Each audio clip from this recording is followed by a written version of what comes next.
Hi everyone, I'm Michelle Litwiller with OWLET Stampers, and today I am going to go over how to cut cardstock to create a card. Now, some of you may be brand new to card making or interested in card making. And so this is one of the first questions I remember when I was getting started. I wanted to know how to cut my cardstock and how you can get the most out of that. So I'm going to go over in this video some basic tools that you'll need and the measurements that you'll need to get started in making cards. Alright, so the first thing that you're going to need is some cardstock, and I highly recommend Stampin' Up's cardstock.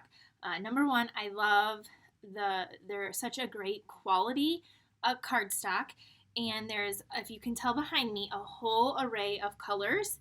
And then they also have white, and their white comes in a thick white and a regular white, and then also vanilla, thick very vanilla and regular very vanilla. Now, why the thick versus the regular? So the thick I like to use for my card base, like the base of the card, and then the regular I like to use for layers and stamping on. Now the thick is a little bit heavier, kind of like the colored cardstock, whereas the regular is a little bit thinner. So again, those are a little bit of the differences, but Stampin' Up! Cardstock is my absolute favorite, and you can go shopping on my online store to purchase it. You can get the cardstock in like the thick white I get in the full packs of 24, and then you can get out of 24 packs, you get 2 cards out of this. So that would be 48 cards out of here. Or the same as with any colored cardstock. Now, the regular white cardstock comes in a pack of 40. So how do you cut it? Okay, the first thing that you're also going to need besides cardstock is a paper trimmer. And this is the paper trimmer that I use. Again, it's by Stampin' Up!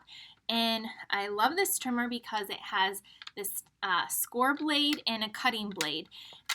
It measures, I believe, 12, well actually the handle goes out to 17 inches and this goes to 12. So the little arm will extend out, and it is just a good little trimmer. So I love this. And then there's replacement blades when you need to change it out. So I'm going to turn the camera down and show you how you're going to take, let's open it up, a piece of your cardstock and cut it to make your card, because there's two different basic ways to do that. Okay, so here's the trimmer right here, and I'm going to open up my arm.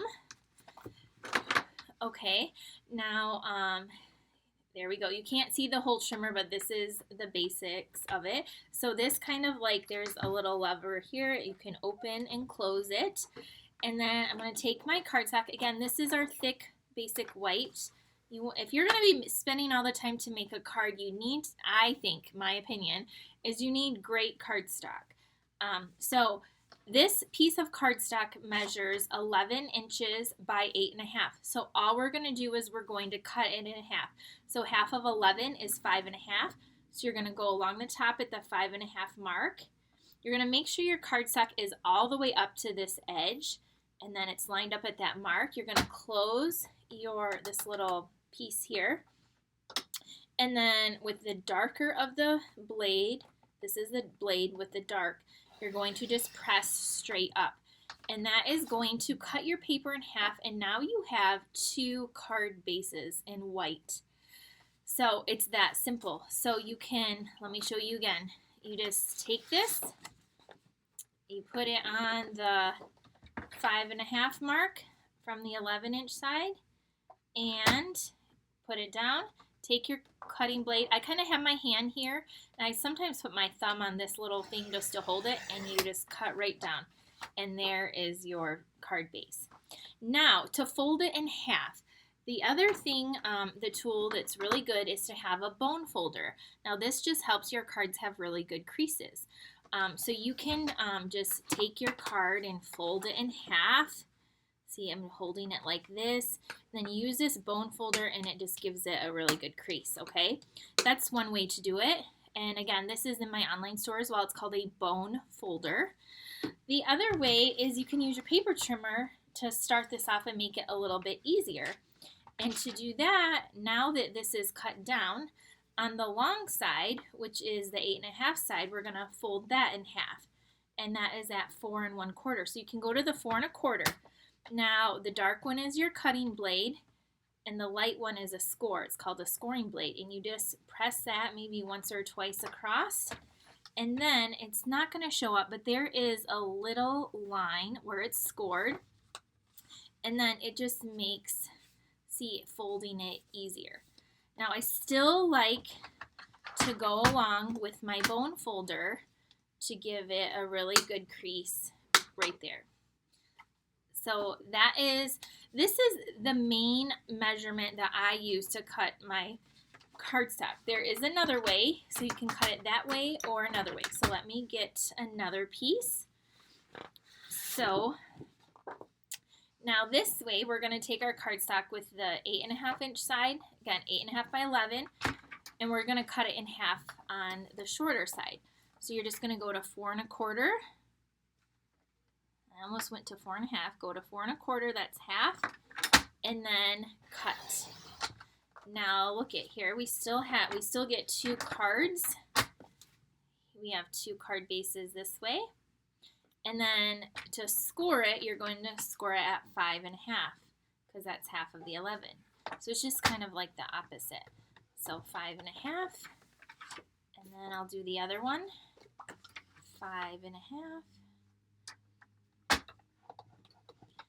Okay, and then you can fold those in half. So maybe you want your card to open a different way.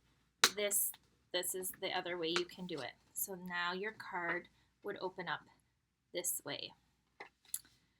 Okay, so there we have it. So those are the 2 different ways. Again, both of these, you get 2 cards out of the card base. So here's a regular sheet of paper cardstock. 2 cut this way, fold it in half, or you can do it the other way and fold in half. Okay, the other measurement that I'm going to give you is your basic layer for your card. So once you have your card base, you're going to want to decorate it and add layers, and from there your imagination and creativity can go wild.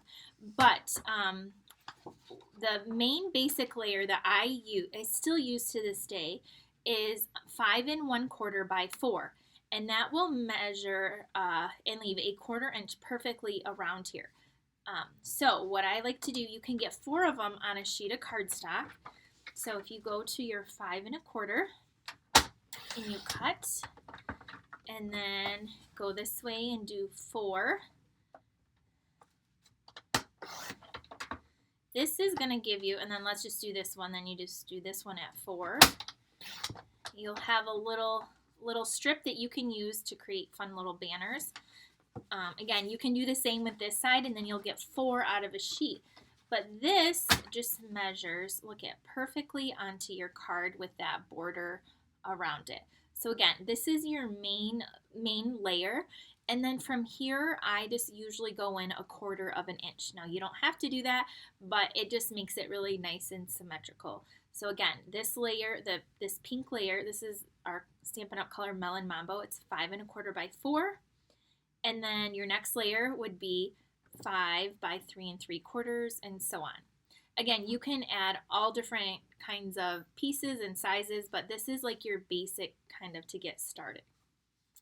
And again, this would fit totally on the other card going this way, because once they're folded, it's the same size card. All right, so again, this is a paper trimmer I use to do all my personal crafting. Now, if you happen to be a demonstrator or very avid, I don't think I mentioned this, I do use a Carl cutter. If I did, sorry. And it's just like a heavier duty paper. I can cut like maybe 10 sheets of cardstock at a time, and that's what I do my events on. And again, I can link that below. That I have been using for about 6 years, and I got that off of Amazon, and I still have the same cutter. I just change out the blades and the mats. But this is what I use and I craft with all the time, and I love it.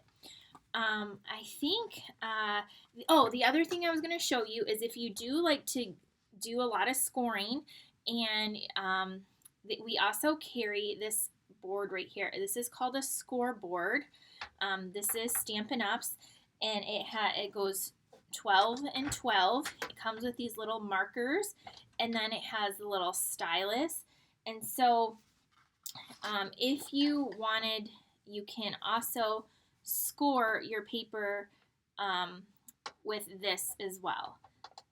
So this is also a way to score paper. See the line there with this tool, and there's 2 different ends. And so sometimes if you're doing a lot, maybe you're doing a bunch of Christmas cards, this tool I do use when I'm doing a lot or bulk things for scoring. I use this Simply scoring tool. So I just wanted to point that out. I will post the measurements, the basic measurements below for you, so you can remember. You're just going to take your cardstock and cut it directly in half, whether that's the horizontal or vertical way. And again, quality cardstock matters because you want your card to hold up. And then your basic tools that you're going to need is a good paper trimmer and a bone folder. Let me show you, I forgot, some finished cards with some of those layers as well. So for this card right here, my color is the Calypso Coral. And you can see the front layer right here is just 5 1/4. It's black. And then I added some designer paper and then some other fun embellishments to the card. But I started out with those 2 layers, the card, the base, and then that 5 1/4 by 4. Here's another example. This is our thick Very Vanilla. And then I have a layer of Misty Moonlight that is 5 1/4 by 4. And then my next layer, just like I said, is just another 1/4 inch in, which is 5 by 3 3/4. And then some pattern paper, which we like to call designer series paper, and other embellishments. But that's to get you started. I hope this video was so helpful. Please let me know in the comments below. If you are new to card making and now you know how to cut your card bases in the first layers, I hope this was helpful. If you're new to my channel, don't forget to subscribe. I would appreciate that as well. Thank you for joining me on this video, and I hope that you check out all the other videos that are here.